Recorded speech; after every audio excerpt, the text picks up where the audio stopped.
नमस्कार दोस्तों, आज हम बात करेंगे इंटरनेशनल बिजनेस में इंपोर्ट एक्सपोर्ट बिजनेस मैनेजमेंट की। देखिए दोस्तों, इंपोर्ट एक्सपोर्ट बिजनेस मैनेजमेंट भी एक कला है। बहुत सारे लोग इंपोर्ट एक्सपोर्ट बिजनेस के नाम से ही घबराते हैं और डोमेस्टिक ट्रेड में अट्रैक्ट होकर डोमेस्टिक ट्रेड में ही उलझ के रह जाते हैं। जैसा कि हमने पहले भी आपको बताया है कि इंटरनेशनल बिजनेस स्टार्ट करना बेहद आसान है। आज उसके मैनेजमेंट का वो पार्ट हम आपके साथ डिस्कस करने वाले हैं कि इस पूरे बिजनेस को किस प्रकार से किया जाता है, जिसमें कुछ एजेंसीज या कुछ थर्ड पार्टीज़ हमको हेल्प करती है। फॉरेन ट्रेड देखा जाए तो बहुत बड़ा, बहुत वास्ट बिजनेस है, परंतु इसमें जो कार्य किया जाता है उस कार्य का विभाजन कैसे करें, इसी को हम मैनेजमेंट कहते हैं। अगर एक सही तरीके से कार्य का विभाजन कर दिया जाए और उस कार्य के विभाजन को उसके अनुरूप कार्य करने की शक्तियां प्रदान कर दी जाए तो ये बिजनेस बेहद आसान हो जाता है।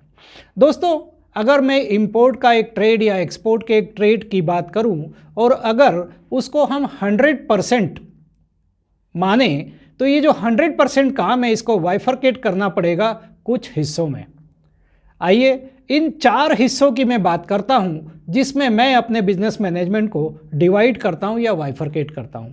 पहला हिस्सा होता है मेरे इस पूरे बिजनेस का 10% काम, ये 10% काम। इसके बाद दूसरा होता है 25% काम, तीसरा होता है 15% काम और चौथा होता है 50% काम। तो चलिए, ये जो 100% काम है इसके 4 हिस्से या 4 क्लासिफिकेशन कैसे करेंगे और ये चारों क्लासिफिकेशन में ये बिजनेस आसान कैसे होगा, हम इसको थोड़ा समझने की कोशिश करते हैं।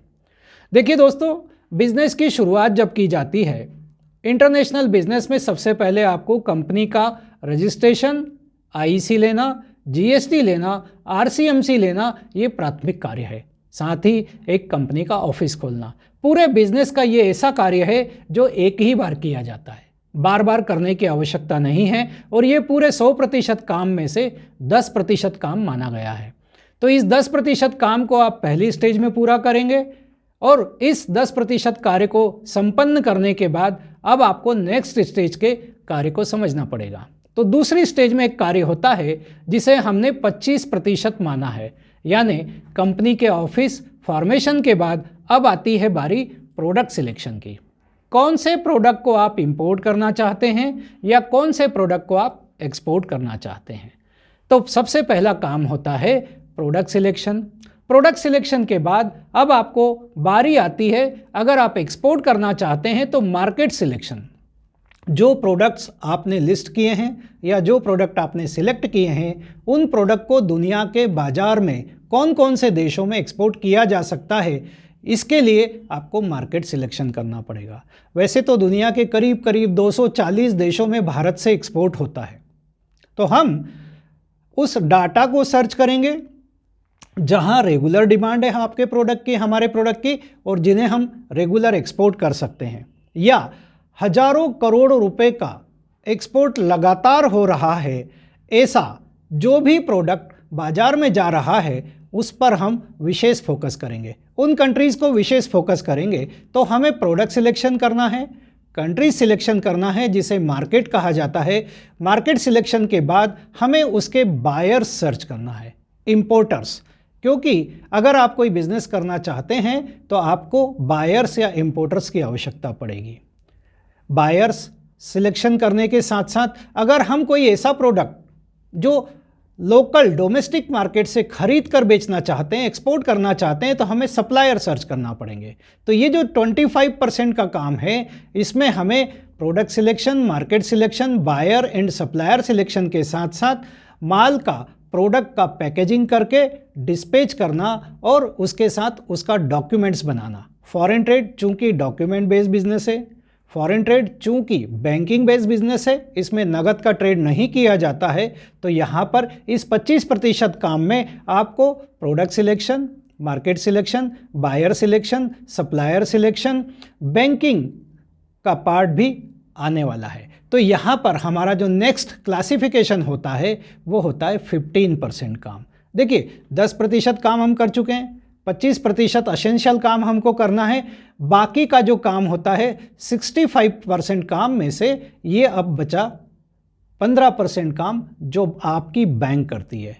इसका मतलब अगर आप इंपोर्ट करते हैं तो हमें हमारे देश से विदेश में पेमेंट भेजना है, या अगर हम एक्सपोर्ट करते हैं तो हमें विदेश से पेमेंट मंगवाना है।